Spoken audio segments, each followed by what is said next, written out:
I can read. Is this my reading test? Yes. Yeah. I'm United States Senator Todd Young, and this is the elephant in the room. I like it. Welcome to the Elephant in the Room. I'm your host, Cyrus Pearson. I'm your co-host, Sophie Delkay. And our guest today was U.S. Senator Todd Young from Indiana. And Sophie, I have to say, he had one of the best handshakes I have ever had in my life. Me too, honestly. It was firm. Right? Not a dead fish. But not too firm, where some people, it's like they're trying too hard. Yeah. He has it nailed. If you get the chance to shake Senator Todd Young's hand, take it. You will not regret it. We should also mention he was so easy to talk to. The plan was to go for 30 minutes, and I think we went 40 plus. He was wonderful. He was so relaxed and just fun to have a conversation with, which is, again, that's the whole point of this. It's the side of senators people don't really get to see. Yeah, and really surprised by him, frankly. Yeah. Let's take a listen. Senator Todd Young from Indiana, thank you so much for joining us today on The Elephant in the Room. Oh, thanks for having me. This is going to be fun. Absolutely. Yeah. Let's talk about something that I don't think you get much credit for, and I didn't really know. You used to be a Senate staffer up here. I did. I worked for Dick Lugar from late 2001 till about 2003. And, great experience. Really was. What kind of things did you do?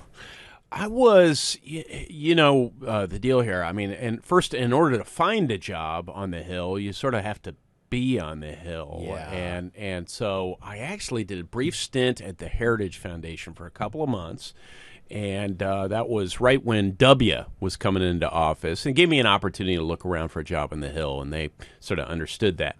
And finally landed one, and because I'd already spent 5 years active duty Marine Corps, and I had an MBA, I was able to leapfrog some of those, early positions that people typically land, answering phones and stuff. So I was in the L.A., legislative assistant, and worked on trade issues and energy issues and some other stuff. But, to be candid, Dick Lugar was such a smart guy that he didn't need a whole lot of counsel. So, but I got a sense over that year and a half how offices were run, how they interact with the floor, what senators do, what their job's like. Yeah. And that no doubt had some influence on me, ultimately running for office and ending up over here. It is curious. People don't exactly know what senators do or how it works up here. And we had a conversation beforehand. Sophie, you asked about ID and senators.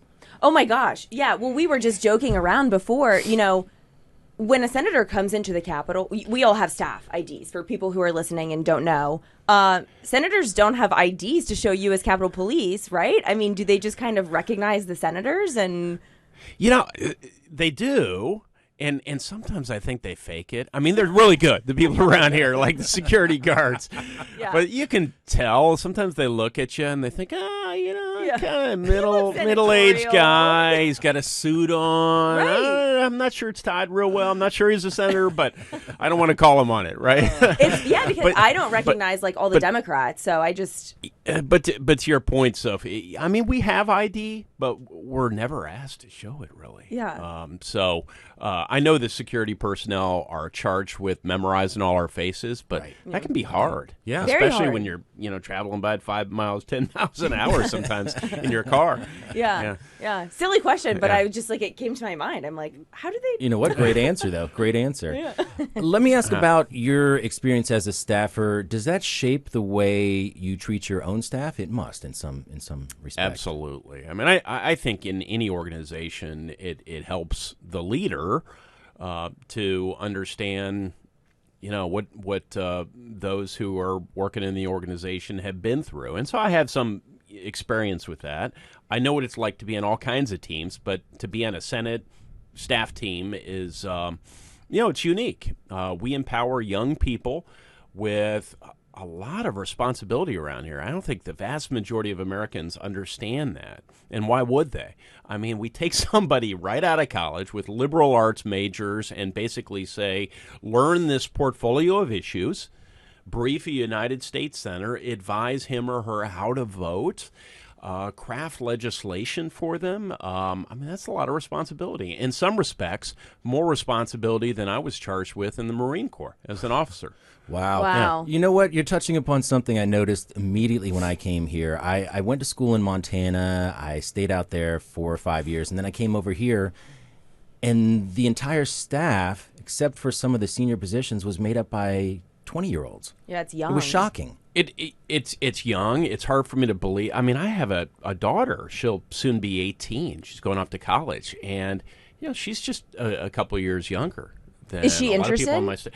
Not particularly interested. Okay. I mean, she's seen the good and the bad, the unglamorous part of a senator's job. I actually would like for her to spend a little time on the Hill to kind of get a sense of what is actually done up here. Yeah. Because I think she'd be interested. She's intellectually curious. She's got a great personality. I think she'd fit in well. But I don't think most people have visibility into this subculture, and it really is. It's unique subculture, and you're given a lot of discretion. So that's what I meant by the Marine Corps comment earlier. In the Marines, you have life or death responsibilities, especially come wartime for young officers. But you're not given always a lot of discretion. There's a check sheet for everything.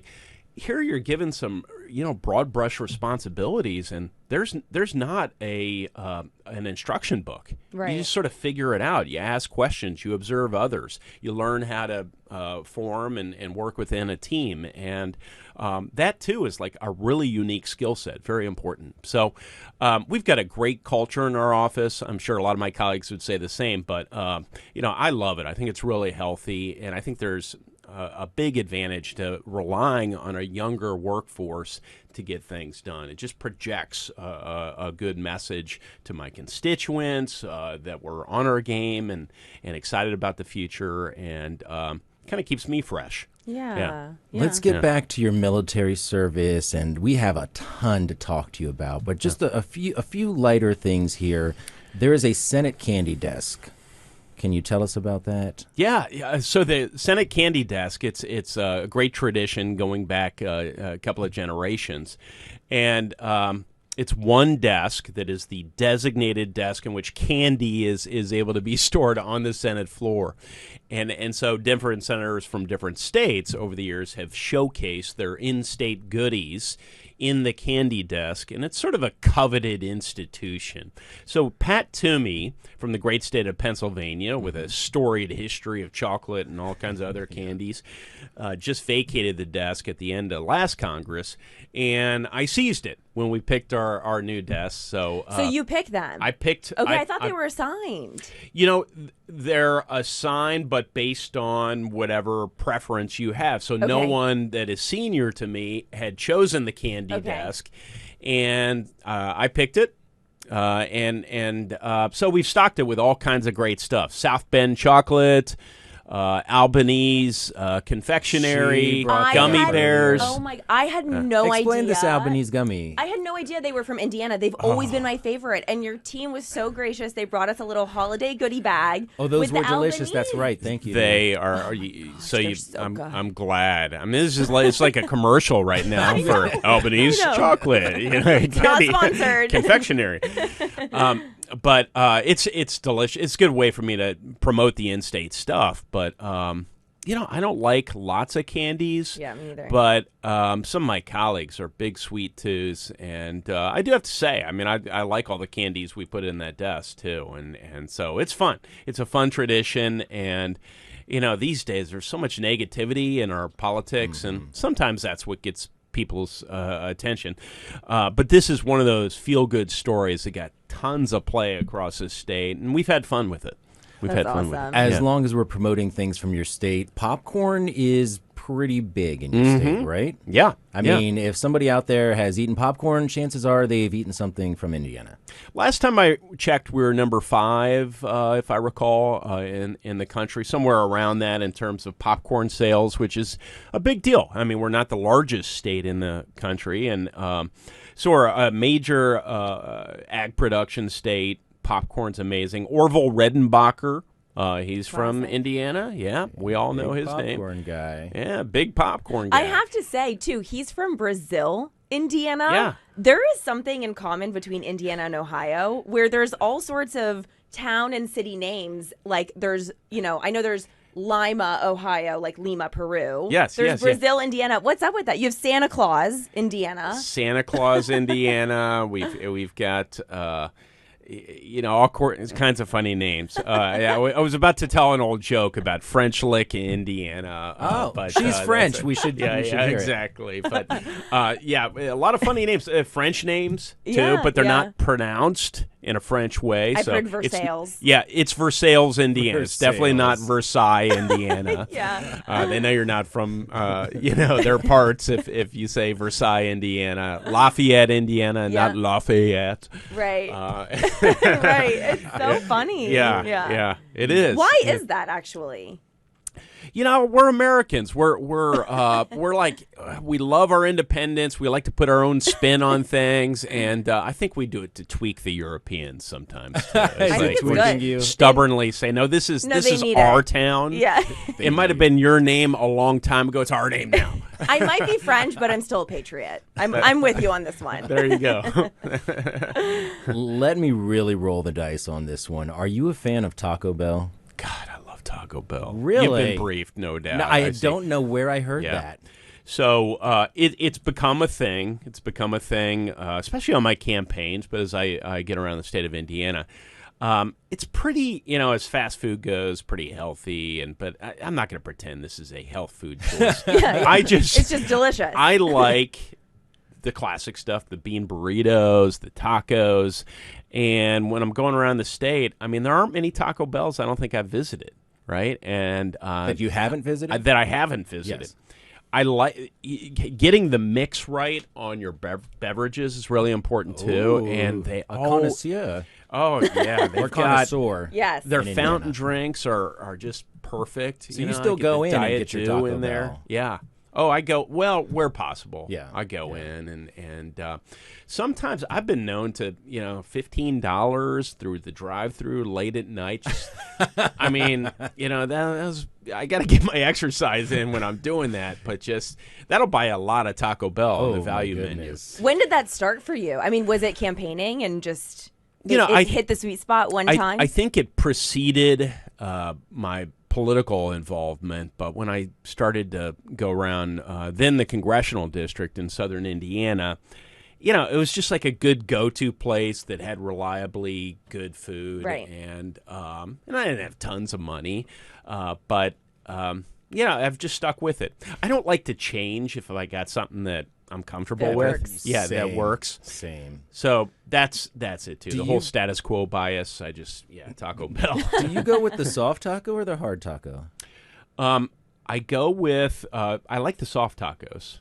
They But, last longer. If I get a hard taco, I get home, it's already ruined. I got to go with the soft taco. yeah. Yeah. I'm pretty much with it. Every now and then, I like to remind myself about the Yeah. traditional taco experience, or they'll have some sort of special, and Good you get call. some of those. But Yeah. so I get the soft tacos. I get the Diablo sauce. It's like the Ooh, hottest the hot. sauce, and it's gotten to the point where sometimes I'll get a big handful of that sauce and keep it in my car in case they're running low. So One of the we went places, from so we went it's from pretty really bad. liking Taco Bell to maybe a little addiction. it's a little much. Yeah, you may have to problem. edit out this portion.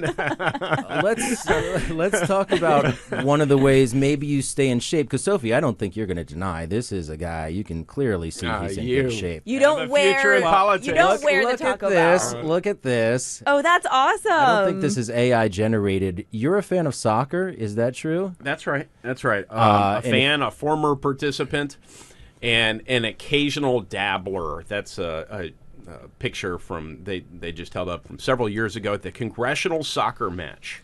Okay. Oh, I and- didn't realize we had one. We do, and we're trying to promote it. So thank you. So it's this bipartisan gathering of legislators, lobbyists, former national team players, and some cats and dogs, members of the media and others who That's who so love soccer. fun. And we play each year, and we raise money for charity. Oh my and the gosh. U.S. Soccer Foundation Federation's foundation is very involved, and we're really making a push to try and grow this thing, because the United States, along with Mexico and Canada, will be hosting the World Cup in 2026. So we thought it'd be a great platform to help increase awareness. Absolutely. So on this podcast, we have explained the congressional baseball game before. Ah. So I think some of our listeners are familiar with that. Yeah. I'm familiar with that, but I didn't know we had. Yeah. I'm so excited. Well, the baseball game is a longer-standing tradition, and you have a lot more people who are aware of it, so they go out and cheer the team on. But this is a cool and unique experience. We're now playing. D.C. has a soccer stadium that's fantastic. It's where D.C. United plays. So we play there. We used to play in RFK. Prior to our game, there is an embassy game, because soccer's the most popular sport in the world. Absolutely. And all the embassies will field teams, and it's become a big deal. Oh, that's cool. Yeah. Are you the type of player that gets a bunch of yellow cards, maybe on the goon squad, or are you a finesse guy? So, there's an old saying which I love, that there are two types of soccer players.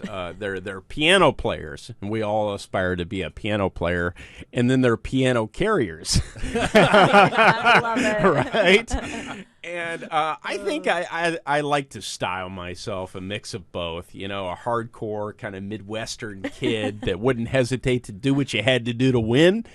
But also, I cultivated some decent skills. And Okay. I played a little Division I. So, yeah. Okay, do you have a favorite soccer player? It's going to sound so cliche, but it wasn't cliche until he won the World Cup, and Messi. Yeah. Yeah. I like his style. He's so smart. I used to run tirelessly in soccer games and had a lot of stamina. I was very proud of that. I should have been more focused on being efficient. And when you watch Messi play, he spends most of his time walking around the field. Yeah. And conserving energy. It's not because he's lazy. It's because he's incredibly smart and efficient. And I marvel at watching him play and how he can just dissect another team by finding their vulnerability and exploiting it. So that's my favorite player. But, whenever I watch games, people ask me who my favorite team is. And aside from the U.S. national team, I have a tough time with that, because I find myself cheering for both teams when I'm watching a game. I just want to see a really close and well-played match. Right. That's great. And so it's been a lot of fun over the last couple of years. I've re-engaged in the sport of soccer, and as we run up to the World Cup, I'm going to spend more time kind of marinating in the game and being helpful to Team USA, whoever I can. I love that. You think it's ever going to catch on here like it does overseas and everywhere? You go out on the weekends and everybody's playing, but it still hasn't really caught on here.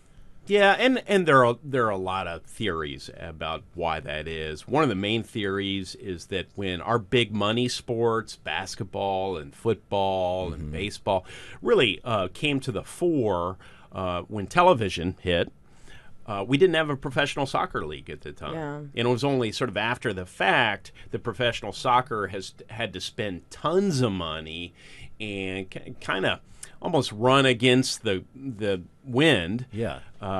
These other sports to gain some traction. So I guess I attribute a lot of to that. We have a really healthy youth game, but once you get to about the college age, our best players become disinterested oftentimes. So I don't know if we'll ever win a World Cup. I sure hope so.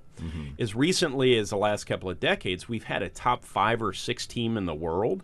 Men's World Cup. On men's. Of course, our women are amazing and have consistently led the world. But we'll see. We'll see. I think it's doable.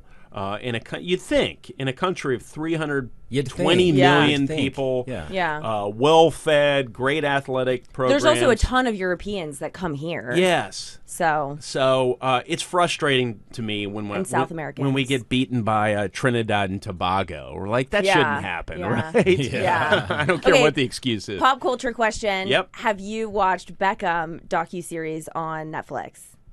I need to watch it. It's in my So queue. good. It is I really hear good. it's good. It is good. I'm Yeah. a Victoria Beckham fan. Are ya? So, but it's so good. It's a great docuseries. Did you watch the Messi documentary? Yes. It's Yeah. kind of a okay. continuation of that. So Okay. I watched that one. I've been like going through watching a lot of FIFA documentaries, stuff like that. So I've Yeah. heard others recommend. What that. are you doing, So Senator? I mean, running I the know. country? Jeez. I mean, watch Well, some Netflix no, here. know. In your defense, Exactly. yeah, seriously. In your defense, so the Beckham one is very focused on them and kind of their life in the limelight, and not, I would say, as much as On the soccer. like the Yeah. other FIFA ones, but still good. Let's talk England. You actually lived in England for a year. I did. I lived in England. This was right after I left the Marine Corps. I went over to England. I had an opportunity to study, of all things, American politics, American economic history. It's kind of ironic, but I was finishing up a couple of credits for an MBA in the United States. So it's a long story, but I was able to sort of double dip on my credits and finish things up. But it was a great experience, and the little institute where I studied was chaired by former Prime Minister Margaret Thatcher. Oh, So I had the highlight of my experience was having cocktails with Margaret Thatcher on No a couple of way. oh my occasions. gosh. Oh man, it was. What does she drink? She drinks scotch on water, or scotch on the rocks. Wow. Oh yeah, like she is the Iron Lady in more ways than one. That's awesome. You didn't order a vodka soda, did you? I think it was probably like a kitty Gin, you do cocktail. gin. You know? Yeah. It's just like I'm not going to try and compete with that. Yeah. But the 2000 election happened right around that time, and I can remember her. I'm not going to repeat what she said. Let's just say she is a strong, tough partisan. And she had strong opinions about that. She had strong opinions about World War II and how some countries fight, others don't fight. It was really a great experience. So she was warm to me and enjoyed visiting with her. I was effectively the student body president for this very small school over there. And so that's why I had an opportunity to visit with her and members of the board. That is so cool. Yeah, it was great. Do you like London? Did you like being there? I did. It's an amazing city, great, Huge. great pubs and Yeah. nightlife, and I'm a people watcher. So Yeah. if you like to watch people, it's a really fun city to sort of hang out in and study in. I haven't been, but Sophie told me I've that been. it was... I went once. I'm going again in early April for Easter. My stepdad is British, so we've kind of created that new tradition. And although I'm French and I felt like a traitor, Yes. I fell in love with England. I totally fell in love with it. Well, I like Paris. I mean, Yeah. France is amazing too. So Yeah, it they is. each have their own thing, but Yeah. I'm from the south of France, so it's different than Paris. Oh, even yeah. better. Yeah, Beaches. even better. Yeah. So that was the one thing. Like I like really this missed guy there. a lot. That was the one thing I really miss there is sunshine. Yeah. I mean, like I crave sunshine, and I'm from Indiana, and we pride ourselves on our toughness and weather, but. Maybe you if all have winter the- could be a little shorter. Yeah. It'd But be you okay. all have the Four Seasons in Indiana, Yes. right? I mean, it's similar to Virginia, really, in D.C. Yeah, it didn't feel like Four Seasons in London, though. I mean, Yeah. it was just like Yeah. one season, wet. Yeah. Yeah. I mean, Did it become really lush? Sophie told me it was really green. And In the I didn't countryside. expect that. Oh, the Yeah. countryside. during the summer. Yeah. So I was there for 9 months. I missed all the good months. But the people are amazing, and I'm told they drink the same year round in the pub, so it doesn't matter. Yeah. That's not where I spent all my time, for the record. Yeah, you were told that. exactly. Yeah. So that was right after you were in the Marines. I don't know if you had a Yes. question about this. Headed right there. I would like to know how that happened. So you were in high school in Indiana. Did you go into the Marines right after? Did you go to school first? What does that timeline look like? And why did you decide to go into the Marines? So, out of high school, I enlisted in the Navy, and, Okay. and they sent me to this prep school. I was pretty certain that I was probably going to go to the Naval Academy, but went to this prep school for a year, went to Annapolis, and then when you graduate from Annapolis, you can either become an officer in the United States Navy, which is what most graduates of the Naval Academy do, or one out of every 5 or 6 graduates choose the Marine Corps.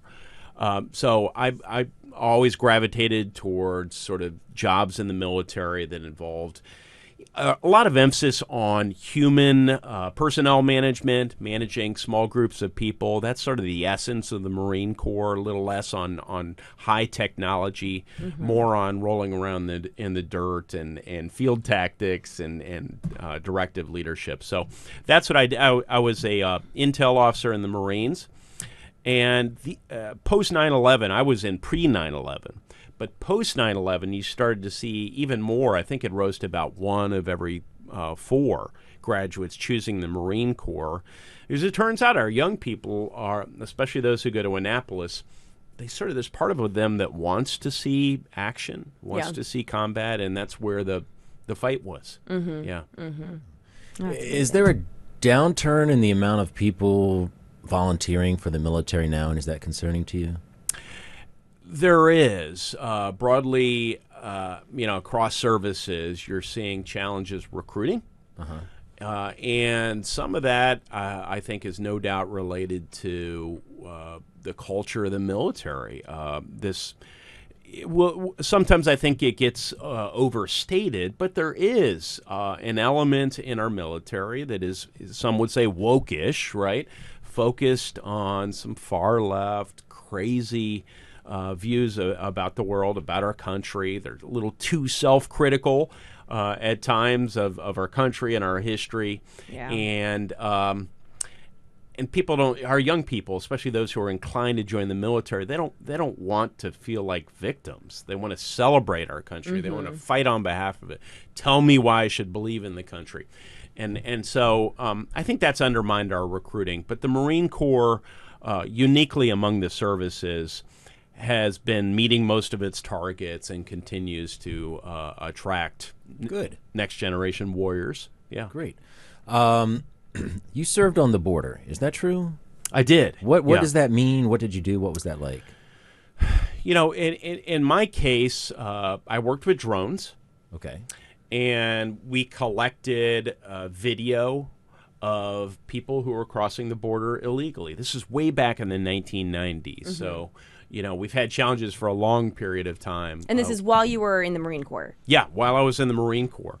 And the Marines at the time were trying to figure out unique ways to use drones, working with the Border Patrol, the Coast Guard, and other agencies, intel agencies, which we've now figured out. But we would essentially train on the southern border and experiment with different ways to use the drones and identify, capture, some people who didn't belong in the country. Of course, the Marines weren't legally allowed to capture them, so we would communicate with some of the law enforcement agencies that were. But, it's been a real force multiplier, and I took away from that a lot of things. The 120, sometimes hotter degree heat on the southern border. Wow, I didn't know it was that high. Oh, my God. The conditions are just really unforgiving, and you feel for these people who are enticed to come across the border. But also, how you can use modern technology paired with personnel to address this. I mean, so I'm among the very few that have real-world experience in doing that as we try and tackle that issue in Washington. Well, and that's something we haven't brought up in a while, but I think it's just hard to ignore. So let's talk about a couple things you're actually working on up here. One, has to be the border. The 2021 census had a U.S. population at almost 332 million. So I'm going to try to put this in perspective. By the end of Biden's first term, we will have had 10 million cross the border illegally. That's over 4 years. That means by the end of Biden's first term, 1 of every 34 people in the U.S. will have entered illegally. That seems astounding. What are your concerns with people coming across the border? Primarily national security. Okay. I begin with that because that's where my job begins, right? Is making sure that people's physical welfare and that of their families and communities is protected. And there's no doubt in my mind that there are sleeper cells in this country. You know, for those who sort of remember that phrase from recent history, sleeper cells were those cells that existed pre 9/11, helped plan the 9/11 attacks, and have planned other attacks against our citizens. And all these people coming across, I mean, they aren't all from Mexico or South America necessarily. No, they are from China. They're from designated countries that are home to terrorist groups and terrorist training camps. Really, people of high concern. Hundreds of individuals just last year were on the terrorist watch list and were apprehended at our southern border. That doesn't speak to the hundreds or even thousands that got away, that weren't apprehended, that were probably on that list as well. And those who weren't on the list but should have been on the list. So, I mean, that's my number one concern. The president of the United States, Biden, does not seem to be regarding this as a national security concern.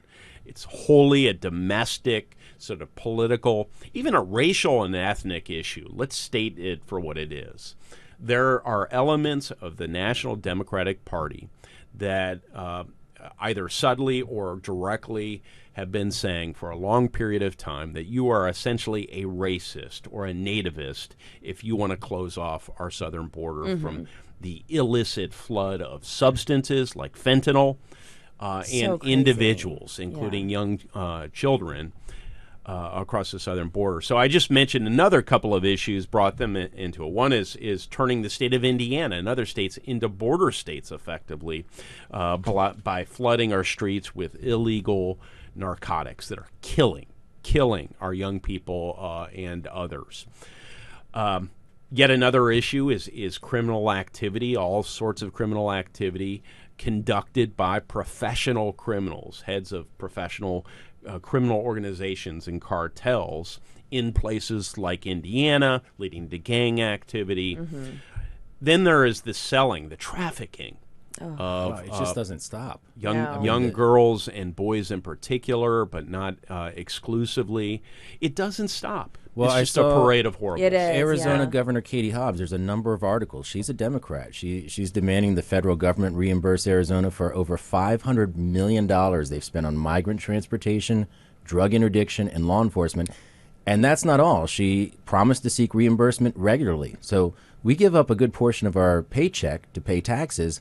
That money is they're hoping will go for this. Yes. Yeah. So many different aspects to it. So- A scale of 1 to 10, how important do you think an issue this is?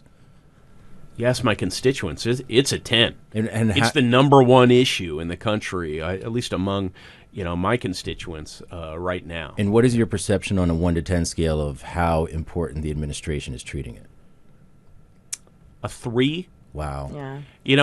It's important enough to name check the issue now and then. They'll mention some things periodically that they've done. We have turned this into an 8 for the administration, which is remarkable, something Yeah. I'm very proud of, and it's Senate Republicans who've succeeded in using the leverage that we have, which isn't tons, but it's some here in Washington. We said, listen, we've identified a pressure point. We're going to go all in. None of us is going to waver, and we are going to force you, Mr. President, to move this up the priority spectrum. And it's turned into a political issue for him, which is exactly the point. Right. They won't listen to the substance. They clearly have not been moved by the national security arguments. But when this becomes a political issue in a political year, the administration has finally begun to compromise. All of a sudden, they'll campaign on it. That's right. Yeah. Let's try to eke out a couple more topics here. This is just so fun, Sophie. It's so much actually fun. Really, you're so easy to talk to. Oh, thanks, I had friend. no Yeah, idea. no, I'm having fun too. Let's talk about AI. You've taken an interest in artificial intelligence. Jim Risch tells me AI stands for something else. He's a cattle rancher, so artificial insemination. Oh, yeah. Walked right into that one. outside of the ranch. This is the new AI. That's necessary. That's definitely needed. We'll have to have him on and tell us all about that. Exactly. Get him to blush. Yeah. As a legislator, you definitely have some outsized weight compared to the average citizen in shaping the policy. I want to know what your views are on AI. Is it something that can vastly improve our lives? Is it something that will bring the world to the end, or somewhere in the middle? I think it's somewhere in the middle, but it's all of the above, right? There are scenarios. There's some doomsday scenarios out there. Most people at this point, I think, have heard of them. The ability for terror groups or even people in their garage to create a super bug, something like COVID, but maybe a lot worse. I hadn't heard about that. Now I'm worried. Learn how to design it through the assistance of an AI algorithm, and then actually going out and attempting to manufacture this bug in a tabletop fermenter. I guess that capability is actually there today, but it could become a lot easier to do that in the future. But, beyond those doomsday scenarios, and they do exist and we need to take them seriously, the vast majority of the commentary, I think, should be about the amazing upside potential of AI. AI has the ability to help us make decisions, sometimes to make those decisions more quickly, certainly more effectively in a consistent way than we would make on our own. Think a calculator and what it's done to math. People, of course, make better decisions, make them more quickly. But also to just transform different areas of our life. Be able to come up with new solutions, new drugs to cure diseases in fairly short order. There are predictions about coming up with cures to cancer over the next decade. We'll see. But these are the sorts of predictions we're seeing. The ability to come up with climate-resilient crops so we can feed more people and folks around the world can be more productive. So these sorts of predictions should excite all of us. And the trick for us here in the United States, where we lead the world in developing AI technologies, is just to allow the private sector and our innovators to go out and do what they do best and not kill the goose that laid the golden eggs as you're trying to manage some of these risks through new regulations. That's my job. That's my job working with Mike Rounds and some of my colleagues on the Democratic side to make sure that we strike the right balance. It's not easy. I think there are a lot of people skeptical about our ability to accomplish this. But I'll tell you, the innovators, more than anyone else, are begging us to speak as a Congress on these issues so that they have some certainty before they make multi-billion-dollar investments in personnel and other things so that we can continue to enjoy this technology. Are you concerned about the bias of AI at all? Yeah, I am. I think it's something, already we ban making decisions, say in a loan application, about whether or not someone should get a loan or access to credit based on their race or ethnicity. Most of us would regard that as kind of morally abhorrent if that impacted a decision. So we have civil rights laws on the books. They've been enforced for years and years. But when you have an algorithm making these decisions, it is legitimate for people to be concerned. Are they really basing it on an individual's credit history, or might the algorithm somehow make a simplistic decision based on a bunch of data that's been input into the algorithm that someone's race or ethnicity should ding them for a loan application. So there are various ways to deal with that, and we're going to make sure that our laws translate into an AI-enabled world.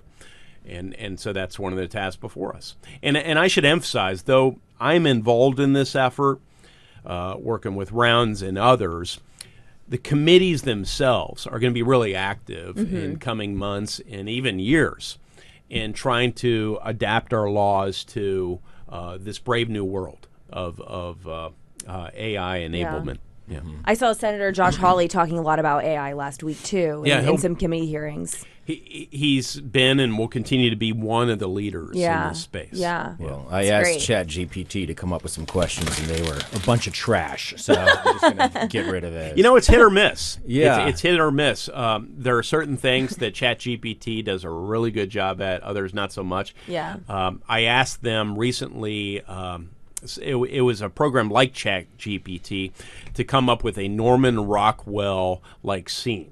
Yeah. And it was close. It's getting there. Okay. Except the Norman Rockwell figures didn't have any legs in this scene. It's like, that looks a little bizarre. Not quite. But when it comes to naming Senate baseball teams, There you go. It's a good That's tool. a great idea. Yeah. Okay, that is a great idea. I forget what our list was, but we had some good ones.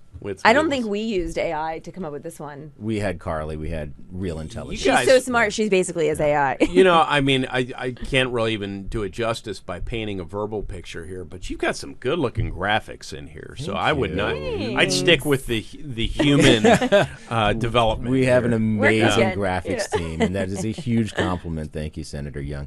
Let's at least, I know we've held you over here. Let's talk about President's Day. The door is locked. I'm just kidding. Yeah, you cannot get out yet. President's Day is coming up February 19th. We're not kidding. Do you have a favorite president, and what's the reason behind your choice? Abraham Lincoln. Oh, well, that's a great one. Abraham Lincoln, because he served in such a challenging time, because he threw out the playbook, or frankly, wrote a new playbook on what a president has to do during extreme circumstances to save the country, and he did save the country. And I also, beyond his war service and his service as commander-in-chief at that time, I think it's remarkable what he did domestically over the course of the war, establishing the land-grant college system, the Intercontinental Railroad, the first iteration of the National Science Foundation, this emphasis on this frontier spirit that he carried with him through his youth, growing up in Indiana. Anyone from the humblest of circumstances can rise to the highest station of life. He wanted to make that dream more possible for more people, and so he didn't take his eye off that prize, even in the midst of a civil war. And I think that took a lot of presence to accomplish that.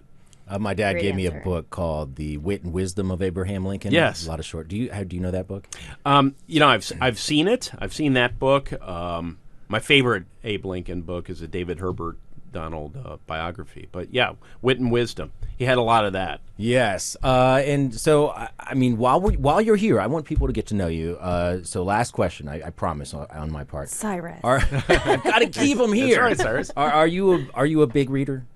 I am. Yeah, I love books, and last year, post-election, read a bunch of them. I don't know how you have time to legislate, watch Netflix, and read books. But can you tell us a few of the books so we get an idea of what kind of things you read? Yeah, of course. So some of the books I read are directly related to the stuff that I'm working on. So Mustafa Suleyman, who is one of the founders of DeepMind, wrote an excellent book on artificial intelligence. And the need to regulate is actually, it doesn't sound real interesting, but it was actually a page turner, bestseller, and also this field of science that I'm starting to spend a lot of time on called synthetic biology, creating new organisms, and it's a little creepy, but also very important to our lives. So that's one book. How soccer helps us understand the world. I think that's right. That's a great idea. Franklin Foer. That's another great book, and that's been around for a while, over a decade. But that's a lot of fun. Each chapter sort of divided into a soccer team around the world that the author Foer spent some time with, and so he's able to elicit some lessons about the world from the book about soccer. Other books I read last year. Let me rack my for the soccer one. Mm-hmm. Yeah. Yeah. I actually had that idea maybe 15 years ago. I mean, because you go into local places in England, I mean, the local bar, they're with one club or team, right? Yes. And, I mean, the whole thing works out from there for the neighborhood. Yeah. Just to bore everybody. Okay, all right. No, the last one that comes to mind, The Avoidable War, is written by the current Australian ambassador to the United States, and it's about how we can avoid war with China by being tough. And so that's I think a must-read book for every U.S. senator. All right, listeners. We didn't even get into that, but great issue. Yeah, grab some of those books, get some Taco Bell, and prepare to enjoy. I had my last question. Sophie, anything else? I'm done. We'll see you at the congressional soccer game, though. You'll have to let us know when it is. We'll be there. Sounds great. All right, thanks. Thank Thanks you. a lot. Thanks for the opportunity. Bye-bye. Yeah. That was so good. That was like a good episode. Thank you for listening to The Elephant in the Room. We release new episodes every other Friday at 4 a.m. in case you happen to be up super early. You can find all of our episodes on any streaming platforms where you already get your podcasts. Make sure that you hit us with a like, follow, subscribe, keep in touch, and you'll get notified for future episodes. Also available on YouTube and Rumble now if you would like to watch. The Elephant in the Room is brought to you under the direction of U.S. Senator John Barrasso of Wyoming. Arjun Modi is our executive director. Our show producer is Carly Rapp. Rashad Smith is our technical director. And until next time, this has been The Elephant in the Room.